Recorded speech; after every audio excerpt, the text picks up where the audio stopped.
Hello everyone, welcome to the Freedom Alternative. It's very good to be back. Now, as you know, I've been in a small little trip. I already published some videos from my trip, including subtitled ones. Hopefully I'll get to publish a bit more of those.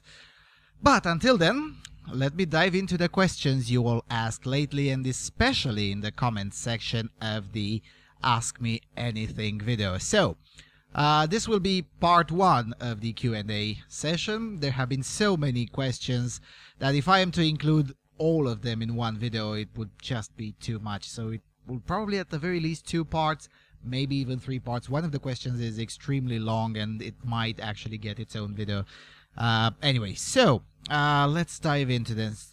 First question, Fechtmeister, I think, asks, do non-human animals have property rights in the sense of John Locke? A tough one right from the get-go. Alright, so, the short answer is no, I don't think so.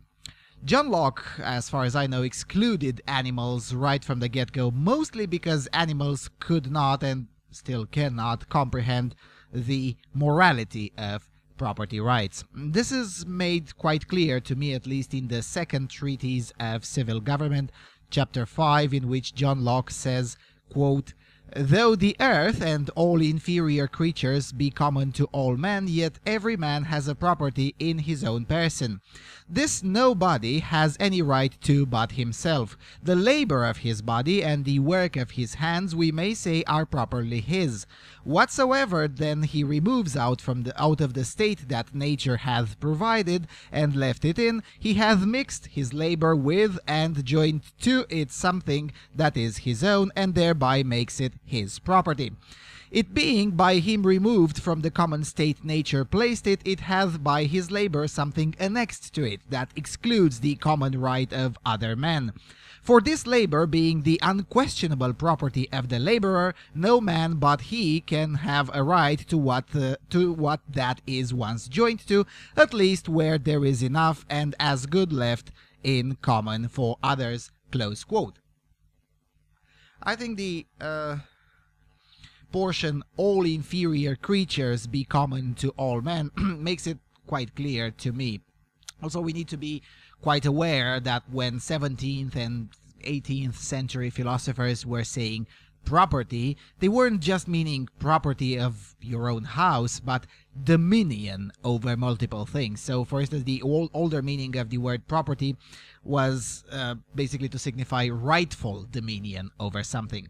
That's why you can see in other books by authors in the same period talking about property in one's conscience, or property in one's freedom, or property in one's labor, and so on and so forth. Strictly on Locke, when he said property, he almost always meant life, liberty, and estate. That would be external goods, or property as we understand it today. So when Locke is arguing that the primary purpose of government is to protect property rights, he doesn't just mean material objects or territory, but also the property in one's labor, or in other words, the results of one's labor, which he deemed essential to self-preservation and happiness. None of these things can possibly be understood by non-human animals. So this is why I do not think animals have property rights in a Lockean sense, in a John Locke sense. I hope that answers the question. Next one. Alexandru Dragan asks, you coming to Rockstad in August? No. For those who don't know, Rockstad is a metal festival very close to Brașov, Romania. No, because it's too close to the already scheduled Hungary, Georgia, Armenia tour. Now, speaking of that tour, please do throw some shekel in my way. We're almost there to having enough to buy the plane ticket, which is a third of the whole fundraisers. Anyway, in addition to being very close to that scheduled endeavor, this festival is also, I don't know how to put it, but it's very inconvenient in general. The closest place where I can get free housing is in Bușteni, and commuting for 4 days between Râșnov, Citadel, and Bușteni by train and bus is simply inconvenient. So Rockstad Festival will probably remain on my permanent list of festivals that I simply cannot and will not be attending, but who knows. Maybe next year I'll have a lighter schedule for August. Okay, next question. Jerry Korma asks, when are you going to Sweden? In June, as I said on January the 1st, in the first video that I uploaded in the current year. Now, I won't tell you the exact date nor the exact number of days I'll be staying there. That information will have to remain with the known Swedish fans of this channel, whom I actually do plan on meeting face to face when I'll be in Sweden. Also, some of you might already know that answer as well, because I'll also drop by in Bucharest for a few days. Now, I don't know yet whether it will be before I take off to Sweden or when I come back, but I'll let you know when we're closer to that moment. If it is when I'll come back, I'll upload a video while I'm in Sweden, letting you all know about that. What I can tell you is that videotaping in the famous, notorious no-go zones is definitely on the table. Sure, it will be risky, but it would be, in my opinion, at the very least, a terrible waste of shekels if I'd go to Sweden and would not at least try to videotape stuff in the no-go zones. At the very least, the no-go zones in Stockholm. I'm also thinking of going to Malmö as well, but again, that's shekels dependent. All right, next question. What Up 0671 asks, is misandry, the hatred of men, the main factor informing the development of feminist activism? I believe so, yes. In fact, I would go as far as to say that misandry not only informs the development of feminist activism, but feminism itself. The idea that there is, or there has ever been or ever was such thing as non-misandrist feminism, this idea just strikes me as absurd. Now, and part of the reason I believe that has also been explained, and I explained it in the video, feminist terrorism is an old disease, and you can find that video on this channel. I published it on March the 3rd. Because, you know, feminism, and there's plenty of evidence to attest to that, and I quoted some of that in the video that I mentioned, that I just mentioned.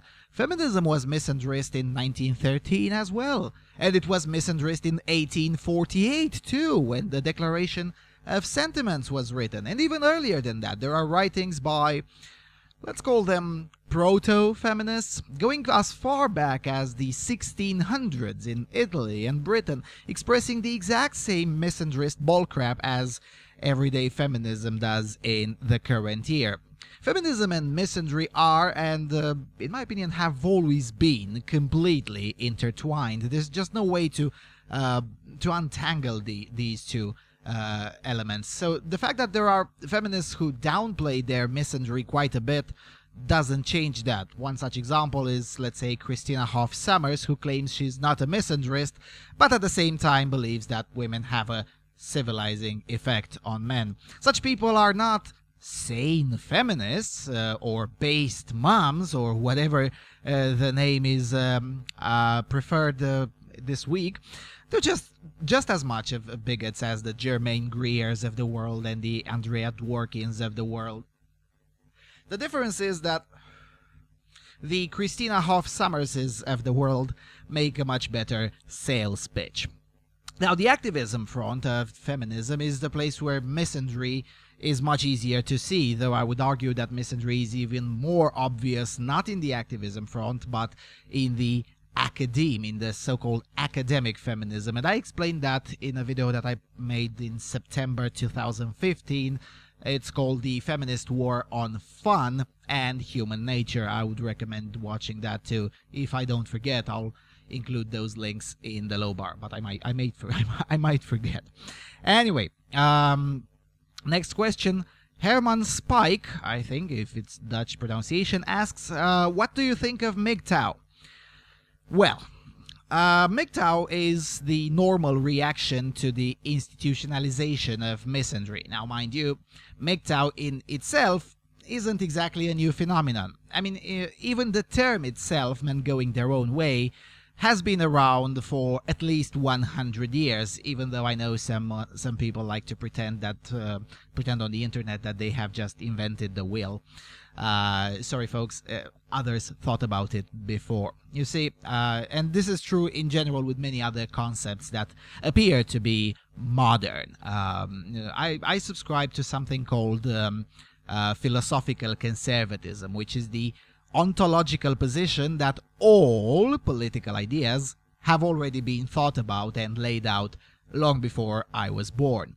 So the best we can do under this particular view is to find new policies that support the already existing broad ideas. And MGTOW is one such idea. It has been around as a practice for several hundreds of years, and the name Men Going Their Own Way, the terminology itself, has been around for at least 100 years. I mean, if we include the monks, for instance, the practice of men going their own way has been around for over 1,000 years. But even if we exclude the monks, they're still documented. It's still a documented practice for at the very least 250, 300 years. Okay. Now, admittedly, in the current year, it appears more widespread than it was in the past. I'm still not convinced that it is necessarily more widespread. Now, on why this is the case, well, that's an immense topic in and of itself, though I'm not entirely convinced that it is, as a practice, necessarily more widespread as a proportion of mankind. It's definitely more visible, for sure, thanks to the internet, and certainly has more, numerically speaking, more adherents, because there are more people in general than there were 200 years ago. The total population of the Earth is definitely much bigger than 200 years ago. But is it proportionately bigger and more widespread than it was 200 years ago?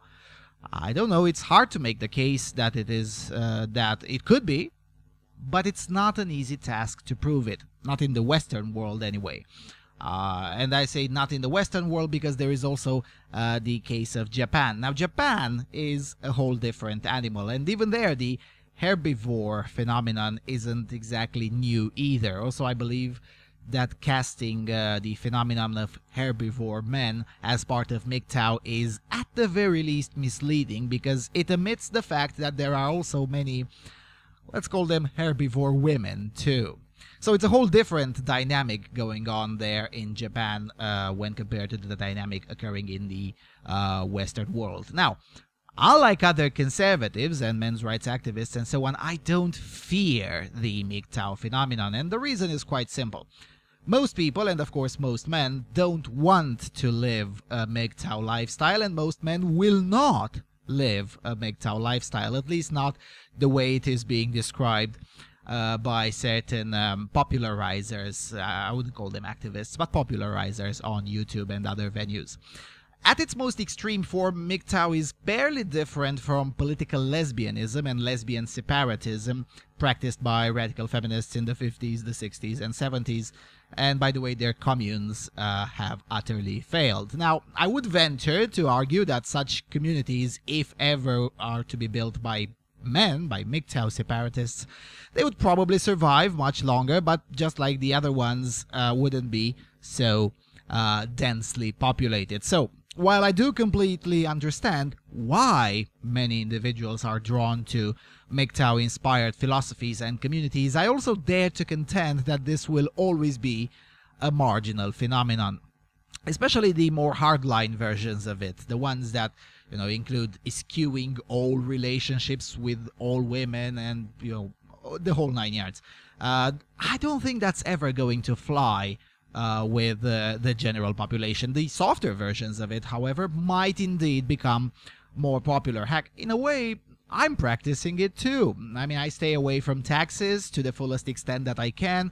I'm not married. I don't practice chivalry at all. I use my political powers as much as it is to be as disruptive as possible, and I vote with my wallet for everything non-feminist and against everything feminist and whatnot. But I don't practice these kinds of, let's stay away from women and whatnot. It just strikes me as political lesbianism with men. Sorry, not attracted to that. Now, with that said, in spite of the objections of many in the MGTOW circles, I also have no qualms in using the MGTOW example for political purposes. I already did that several times on this channel. It's quite a good tactic when arguing for the scale back of the feminist state in certain circles. I mean, just saying, it just works. Anyway, if that doesn't answer the question, Herman is invited to be more specific, and I'll try to answer in a more specific way if he wants. Okay, next question. Andras asks, could you recommend some books to better understand the political right and the political left? Yes. The book, first of all, you have to start with something, start with the basics. So the book that got appraisal from both the left and the right in best describing things is Thomas Sowell's book, A Conflict of Visions. I mean, seriously, A Conflict of Visions is a work that I simply cannot recommend enough, because he goes way beyond party labels and even way beyond self-labeling, and goes straight into individuals' worldview and narrows it down to constrained vision and unconstrained vision. Really a highly recommended book to understand where leftists and rightists are coming from when they propose policy. It really is a conflict of fundamental ways of looking at the world. Those of the unconstrained vision, now I don't want to lay out all the entire book, but just to get an idea, a flavor of how things are being described in A Conflict of Visions. Those of a unconstrained vision, or leftists, tend to believe that man is perfect and that all ills of the world come from institutions. And if we just get all the right people in all the right institutions, everything would be great and utopia would emerge. On the other hand, those of a more constrained vision, or conservatives, tend to believe that man is fundamentally flawed and human nature is largely immutable. So the question is how to erect institutions that channel human urges towards better results, whilst at the same time preserving as much liberty as possible, and also acknowledging that perfection and perfect societies cannot exist. It really is a fascinating read. Okay, other books that I would recommend. The One-Dimensional Man, Studies in the Ideology of Advanced Industrial Society by Herbert Marcuse. Now, Marcuse is the best-known cultural Marxist, and alongside Saul Alinsky is basically the father of academic leftism as we know it today. This is a very good book to understand how academic leftists, that would be the professors, not the students, the professors that wind up all that hatred in their students. It's a very good book to understand how these people, the academic leftists, the professors, tend to think things, how they look at the world, and why and how they reach the conclusions that they reach to. Also from Herbert Marcuse, I would recommend his essays, particularly the essay Repressive Tolerance, an essay published in 1960, I think 65 or 64, something like that. It's basically the blueprint by which student leftists operate today. It was written 50-something years ago, but it sounds like it was written yesterday. In fact, I would go as far as to say that Repressive Tolerance is a thorough description of both the ideas and the practice of the modern left, written before the modern left even existed, basically. All right. Also on leftism, In Defense of Lost Causes by the Slovenian Marxist Slavoj Žižek.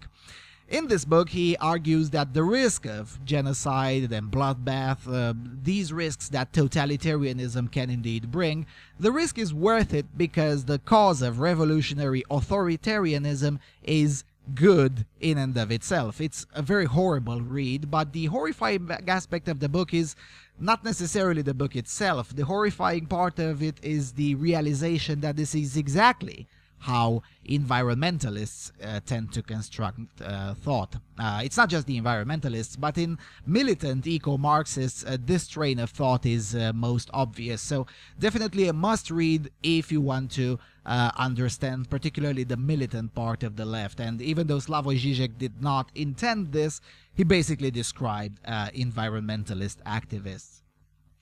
All right. Some other books.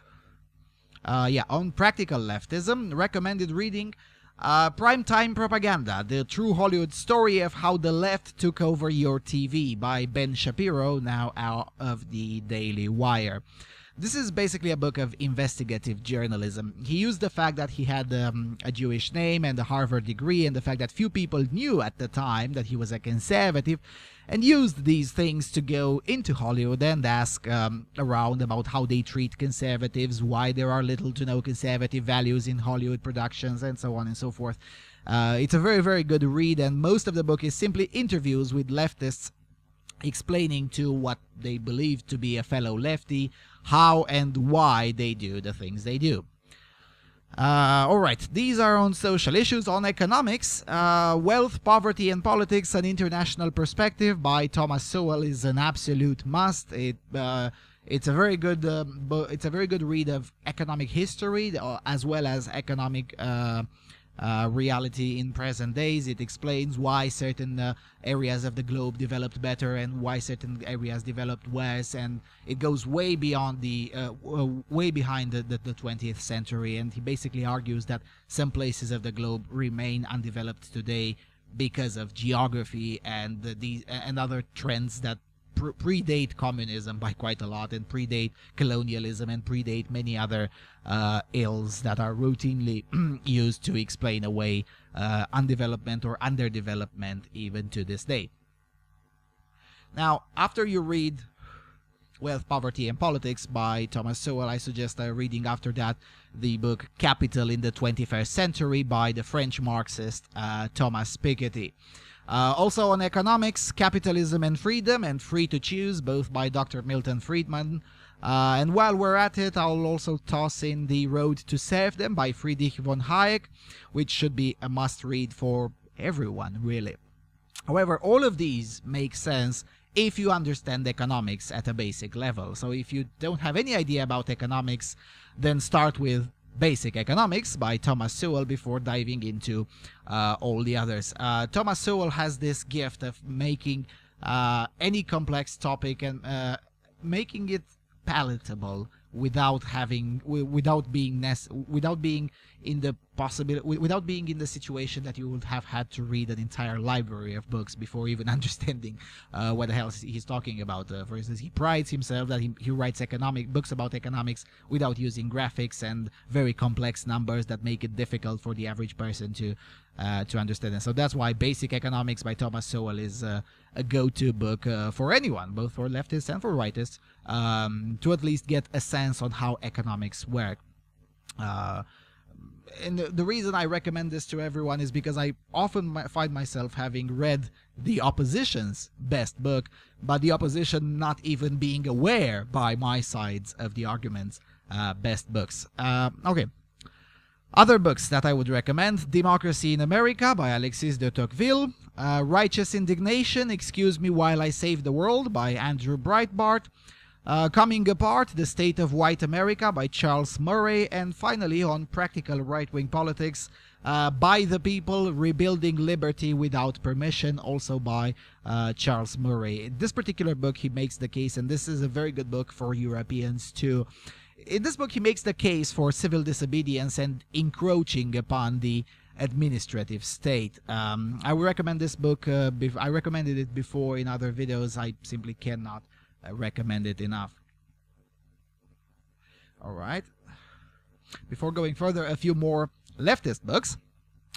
Reason and Revolution, Hegel and the Rise of Social Theory, again by Herbert Marcuse. Dialectic of Enlightenment, Philosophical Fragments by Theodor Adorno, also a leading cultural Marxist and member of the Frankfurt School. And let's not forget the classic The Origin of the Family, Private Property and the State by Friedrich Engels, published in 1884, and many portions of it sound like reading Salon.com in 2017, especially the part about the family. This is a good book to have in mind when encountering those people who claim that the modern left has nothing to do with the old left, and so look, we're not commies today, we're progressive. All of that is a lie. On social issues, the destruction of the family and many of the nonsense that's still coming out from the left today were always there since the beginning. It's just that they were at some moments more successfully downplayed. Anyway, I could go on like this quite a bit more, but if you read all of these, you definitely find yourself in a much better position to discuss politics, whether you're on the left or on the right, quite frankly. I mean, yeah. Next question. Truth is Grey asks, who do you think finances cultural Marxism? Can you think of any particular group or elite benefiting from a socialist world? Now, I did answer the second question in my video, Why Does Big Business Back the Left?, published on October the 3rd, 2016. The first question, however, I did not. This question, who finances cultural Marxism? It starts from the wrong premise, namely that cultural Marxism always needs financing, or that it is necessarily a concerted effort. There is no evidence for this.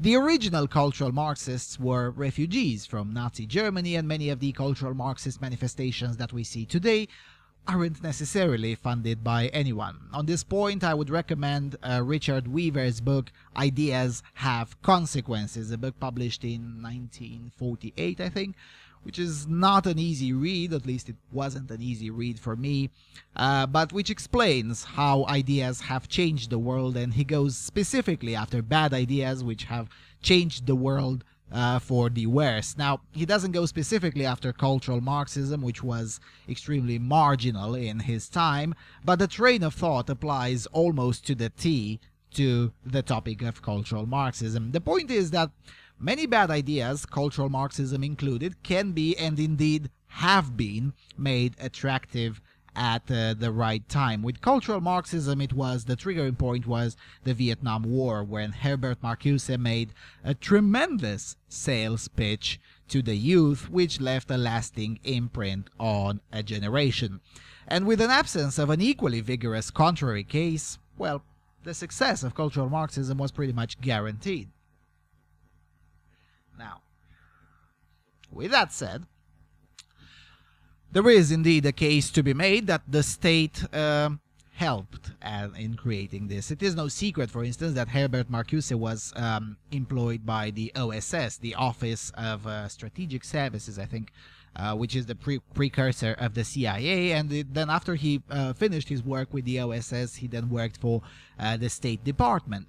That's also the period in which the deep state, or the administrative state, as Steve Bannon calls it, in the United States, that's the period when the deep state was forming, and it really took off in putting its claws anywhere in the society and in the culture. Also, other ideologues such as Gloria Steinem were also on the payroll of the CIA. So there is no question that the state had definitely a role in all of these. And this is, again, no surprise. Big government always wants more big government, and any way to achieve that is fair game. Now, I'll probably make a video one day about this, because this tactic of using governmental resources to influence the culture to then ask for more big government, this tactic never died. It is actively being used today, both in Europe and North America, with the government funding fake charities that manufacture consent and consensus, and then demand government action that then the government, through its almighty grace, delivers. Isn't it fun? And for instance, one such example is the fact that in Europe, for instance, there are very few non-governmental organizations left. There are very few of them. The overwhelming majority of non-governmental organizations have had or still do have funding from the European Union. So that's another way of big government inserting itself into the culture. Now, admittedly, they do it far more transparent today than they used to do it back in the days when Gloria Steinem was a spook, but nevertheless, it's the same principle. In the present day, as I was saying, we can no longer talk about funding or financing cultural Marxism, because cultural Marxism won the previous cultural war. And one of the reasons cultural Marxism won the previous cultural war is because non-Marxists didn't show up to the fight. Anyway, cultural Marxism's success is evidenced by the fact that it is not even seen as a separate ideology, but rather as in well, it's just what people think. Now, this is slowly changing today because finally, thank goodness, non-leftists started to fight where it actually matters, namely in the culture. But again, this will take time to unroot. At best, we can say today that certain cultural Marxist activities are funded, such as the various stupid and disdainful protests funded by Soros Gyorgyu, but by and large there is no need for funding or financing cultural Marxism at this point because it's pervasive enough that it survives by itself. So now, can all of this be reversed or uprooted? Of course. It's simple but not easy. Diluting the left's chokehold over the academe by cutting all subsidies and letting the free market work its magic is an absolute must. The reason I don't subscribe to any conspiratorial model, in addition to the fact that there is no substantive evidence in that direction, is because I also met and talked to actual cultural Marxists, both young and old, and many of them quite influential, some of them members of parliaments in various parliaments of Europe, and none of them struck me as paid shills. They legitimately believed their own crap, and I think it is a mistake to dismiss cultural Marxists as simply paid shills by some nefarious unknown interests. Many of these people are incredibly sincere in their delusions, which is why we have to fight them with better arguments, not with a view to convince them. It's unlikely we'll be successful in that, barring a few exceptions here and there, but with a view to convince the audience. Now, understand that cultural Marxists, the true believers that is, they are a tiny minority. That's why I, for instance, don't exactly focus on delivering intellectual arguments against cultural Marxism, but rather mockery and arguments that resonate with the common man. The point is to disconnect this tiny minority from its own base that doesn't fully understand the ideology, nor does it really want to, nor does it really have to understand the whole ideology, but this base nevertheless accepts some of its suppositions and premises and whatnot. So yeah, the answer to your question is we do. We finance cultural Marxism. We, as in the taxpayers. Every dollar that goes into a university is funding cultural Marxism. Every dollar spent in a business establishment with cultural Marxist beliefs is funding cultural Marxism. The bulk of all of this is from us, the consumers and the taxpayers, not by nefarious conspiratorial groups and elites. If most people would start voting politically with their wallets, cultural Marxism would be gone in 5 years, tops. Alright.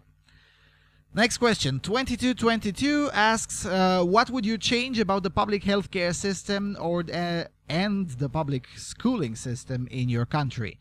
Okay, with the healthcare system, I would simply abolish the public one and keep the private one as it is now and leaving it alone. The reason I would abolish the public healthcare system is because it's a disaster anyway, and no government will ever fix it.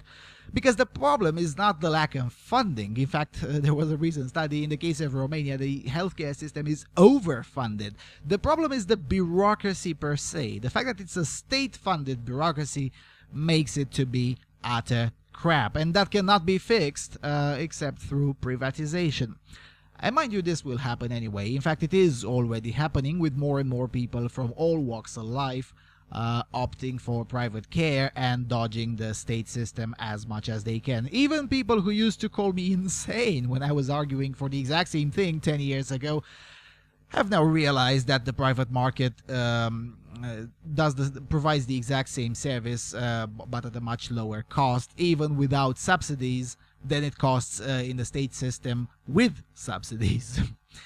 Okay, as for the education system, now, I would accelerate, first and foremost, that's what I would do immediately. I would accelerate the process that began in 2014-ish, which is the process to remove politics from the process, go forward towards a voucher-based system, which was due to be introduced this year in September, but I fully expect the Social Democrats to postpone it again, or simply ignore it, as they always do, because they're in bed with the unions, just like anywhere else in the world. And I would also, of course, bulldoze many of the bureaucracies and agencies inside the Ministry of Education. Now, if you want me to be more specific, my main enemies are the institutions called Arachis and Arachip. These bureaucracies were allegedly built to do quality insurance in education. The first one is for higher education and is affiliated with the ENQA, which is the European Association for Quality Assurance in Higher Education. And the second one is basically the same thing, but for high schools, middle schools, elementary schools, and kindergartens. These two bureaucracies should essentially cease to exist. Yesterday, preferably. Especially the second one, Arachip. It's a complete and utter mess.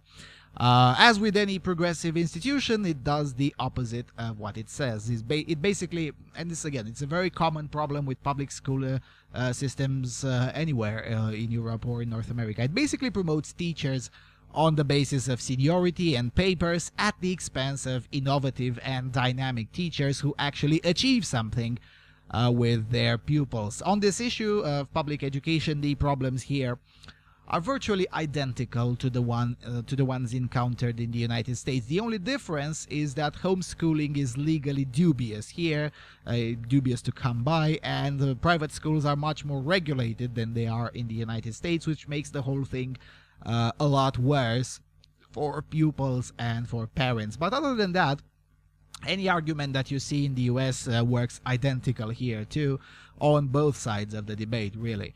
For instance, we also have the stupidity of forcing kids in schools based on their address or their zip code instead of parental will or school value. All of that unionist bullcrap is in full swing here, just like it is in the States. So that's what I would do. I would liberalize things, and I would also include incentives for both state hospitals and state schools to become private entities, either non-profits or for-profit. When money changes hands directly instead of doing it through an impersonal, vast, and largely inefficient bureaucracy, much higher levels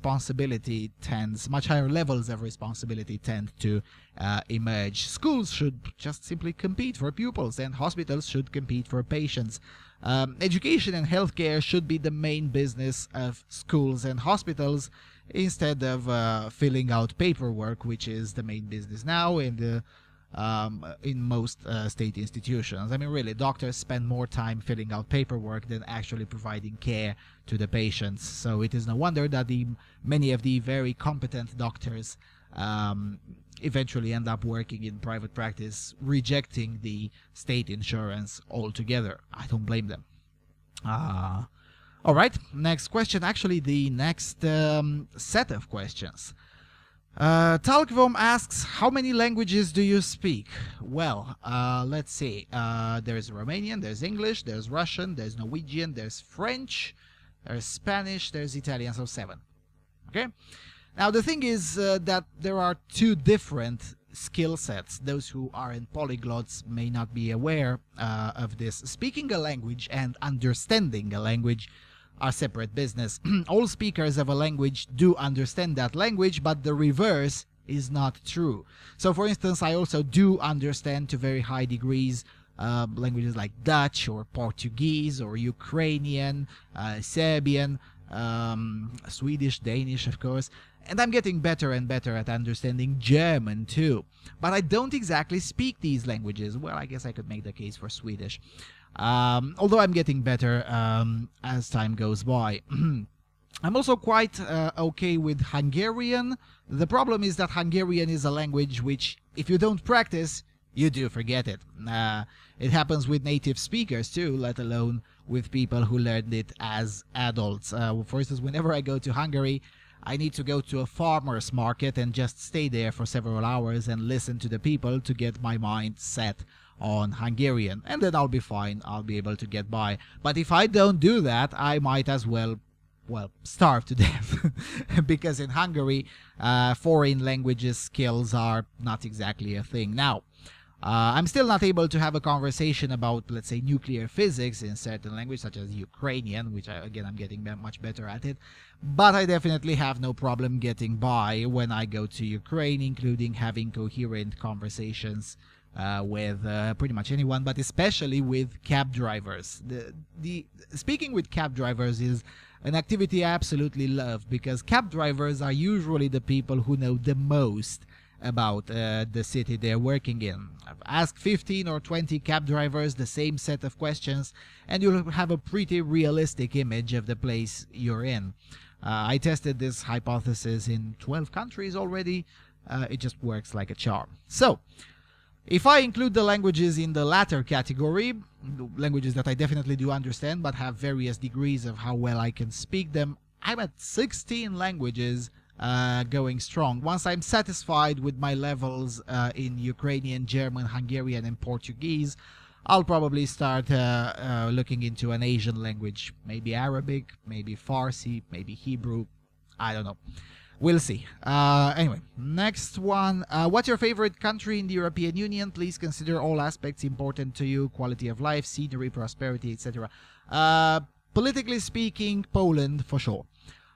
If I am to ignore politics, then Romania, Slovakia, and Poland, either of these is just great. All right. Next one. What's your favorite country of all available? Panama, because tax haven. 3. What's your favorite U.S. president? Calvin Coolidge. That one is really simple. Calvin Coolidge for sure. Favorite U.S. state? Texas. Second favorite, Georgia, because guns. 5. Why do you visit all these weird countries like Ukraine and Georgia? Why not? Seriously, why not? The reason I do it is precisely because no one goes there. Well, not exactly no one. For instance, Georgia, with a population of 3.7 million people, had 2.7 million tourists last year. So it's not like it's really an isolated place. It's not North Korea. As for Ukraine, in addition to the fact that I have friends there, I think it's one of the most underrated countries of Europe. Besides, being in a news cycle, Ukraine being in a news cycle is the best, means it's the best moment to go there, because that's how I differentiate. I've actually had people come up to me when I was in London telling me how much they learned from my videos that I made in Ukraine and why they keep on coming back, precisely because I bring to the table what other YouTubers don't, for various reasons. Heck, this is why I started this channel to begin with, to say and show things that others mostly don't, for whatever reason. Besides, Georgia and Armenia are literally the end of Europe. I mean, it's fascinating in and of itself to go where literally the Western civilization ends. In addition to this, it has always been my passion to document the Soviet legacy and experience firsthand, basically to document things that nobody else does. And I'm very curious of how things are evolving following an even worse communist experience than what Romania had to endure. I mean, really, for these kinds of minority nations, Armenia, Georgia, Western Ukraine, they had a much worse communist experience than we had in Romania, or than the Poles had in Poland. It's just fascinating to document this and to speak to people, because this is the kind of historical legacy that will be gone in 10 or 15 years. There won't be any more people to talk about how things used to be. Now, if all goes well with this channel, I want in the next years to go to places like Jordan, Morocco, India, Iran. The thing is, by and large, I aim for less expected countries. Sweden will be the outlier, not the rule in terms of traveling related videos. 6. Should Romania have joined the EU or should have stayed out? Should have stayed out, for sure. We should have stayed out. We should have stayed to the 2005-2006 status, which was an EFTA-like status. Now, mind you, I was arguing this back in 2005 when I also made the prediction that the European Union will either collapse or become irrelevant in 20 years. Now, 12 years into the prediction, we're quite on track on proving me right. But no, seriously, the amount of rules that have made many things worse. I know it's not politically correct to speak about how the EU made things worse here, But there is a, first take the agricultural field. There are at least 1 million people who are legally forbidden from earning a living today, exclusively because of EU imposed regulations. So yeah, no, we should have stayed to an EFTA status, freedom of goods and capital, but away from the political union claptrap. 7. Who's your inspirational figure, person you admire or respect? Thomas Sowell. I mean, seriously, Thomas Sowell by far. He started from the very, very low end of the society and made it up into being one of the most influential economists of modern day Western civilization. I mean, seriously, Thomas Sowell. 8. What annoys you the most about the right-wing supporters or the movement in general? Okay, that's a tough one. How much time do you have? Yeah, no, seriously, there are many things that I don't like with many right-wingers. The emerging personality cult for Trump is chief among them. The general and generalized ignorance about Duginism, which is then defended with whataboutisms such as, yeah, but globalism are treating Russia like crap, which is basically whataboutism. Two things can be true at once. Globalism is cancer, Duginism is cancer. The two aren't mutually exclusive. So yeah, the cult of personality for Trump, the ignorance and generalized whataboutery about Duginism. I also dislike alt-righters most of the time because of their anti-Semitism and because of their inherently collectivistic worldview. Let me put it this way, they routinely ask the right questions, but boy do they provide the wrong answers so many times. I'm also not a big fan of those who promote various forms of theocracies as a solution to the current real and perceived societal degeneration.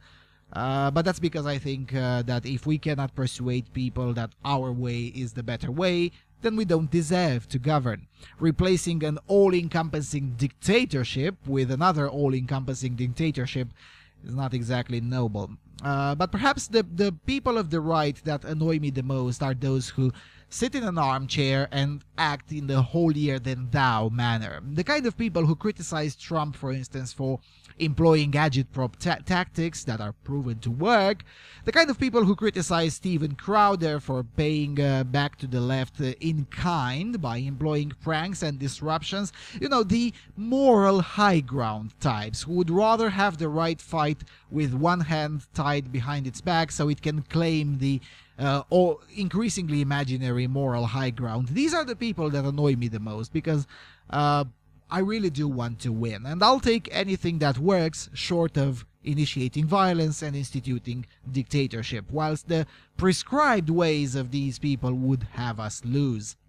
We would have never made any progress had we not started to engaging in responding in kind, basically. So for instance, they dox one of us, we dox 10 of them. They disrupt one of our events, we disrupt 10 of theirs.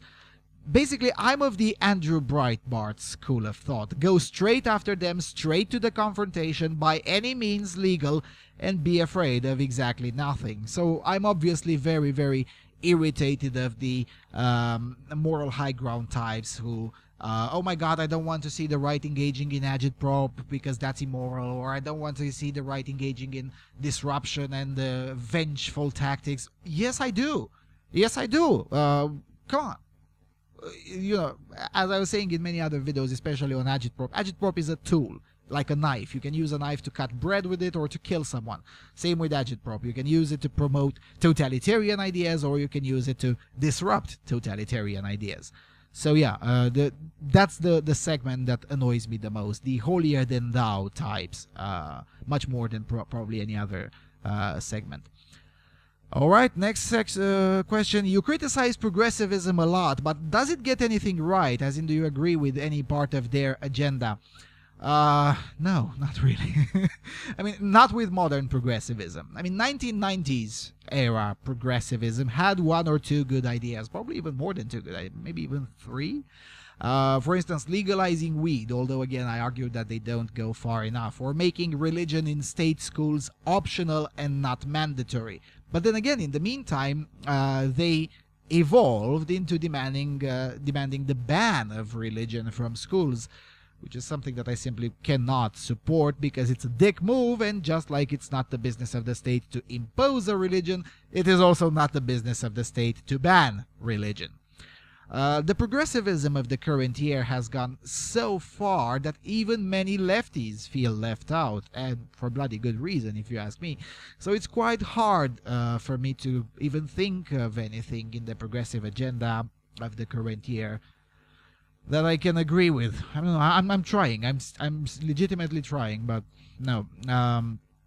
You see, I said it in several other videos, in older videos, that I read the Huffington Post and Salon.com and Slate and many other places. I read them almost religiously, and I have to say that it's been almost 2 years, probably something like 20, 21 months, since I have read a progressive article in a progressive magazine about which I can say, oh, I agree with at least a third of this. I mean, it kind of sort of makes sense. No, it just stopped happening. It used to happen once in a while, once in several months, but not anymore. The current concerns of progressives today are either based on false data right from the get-go, or they would lead to civilizational destruction. Progressivism today stands for mass immigration, huge taxes, anti-white racism, rampant collectivism that would make Ceausescu blush. I mean, it's very hard to find anything to agree with in there. Now, mind you, I'm addressing the progressives here, as the question asks. Not the, I mean, the progressives, the legit lefties, not the liberals. Liberals are a different breed, and I can find common agreement with those in quite a lot of instances. But with progressives, no, not really. I mean, you just can't. 20 years ago, it was much easier to find things to agree with progressives, but not very many of them even then. I mean, in 97, but definitely more than zero for sure. I mean, sorry. All right, next question, and I think then I will stop it with for the first part. Phil H asks, why is Germany so cucked? Is it simple guilt over the Nazi regime, or there is more to it? Well, first of all, I would direct you to the video, The Upcoming Franco-German Collapse, that I made back in 2015. That's where I explained briefly that the post-Nazi regime basically tried to make Germans obedient to the state, allegedly to offset the Nazi danger, which also tried to make people obedient to the state. Now, it doesn't make any sense to the rational eye, but this is exactly what happened in Germany. Now, the reason this worked is because Germans have had a cultural obsession for rules over pretty much anything long before Hitler was even born and Germany didn't even exist as an entity.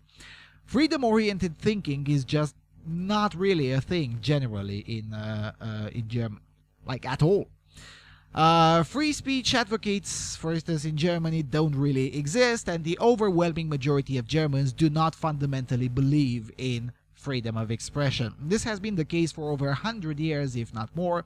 So yes, the guilt over the Nazi regime is somewhat part of the problem, but it's not the only issue. There's also the fact that the culture in general is not friendly to free speech, and especially not friendly to speech that can be construed by the far left as racist, which is to say any speech that contains even a modicum of truth on topics like multiculturalism, progress, cultural enrichment, and diversity.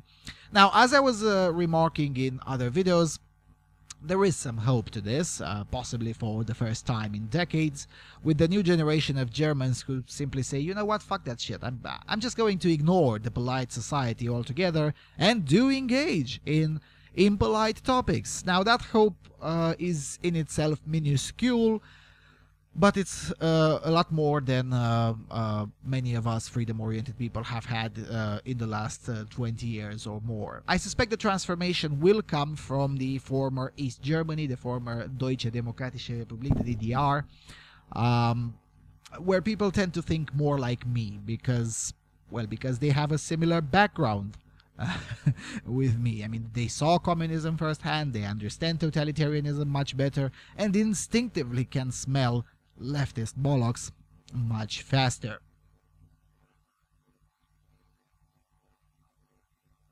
Also, it should be noted that Germany is quite diverse, politically speaking. Um, Bavaria, the southeast, and East Germany, the northeast, being far less, well, cocked than the rest of Germany. The divide is quite clear if you look at on the map. North Rhine-Westphalia, for instance, or Bremen, may well very be on a different planet than compared with Bavaria or with Saxony, which is a state within the former DDR. It's like in the US, except the divide is east-west instead of north-south. Think of Saxony like Alabama and Bavaria like Texas, whilst North Rhine-Westphalia more like California and Bremen more like, I don't know, New York City, something like that. The comparisons aren't, of course, perfect by any means, but just to get an idea about how radically different things can be, and indeed are inside Germany on various topics. All right, that's it for now. This concludes the part 1 of the Q&A. I'll be back very soon. I'll be trying to publish both parts at the same time, or 30 to 60 minutes difference from one another. So basically, I'll be back very soon with part 2. Cheers.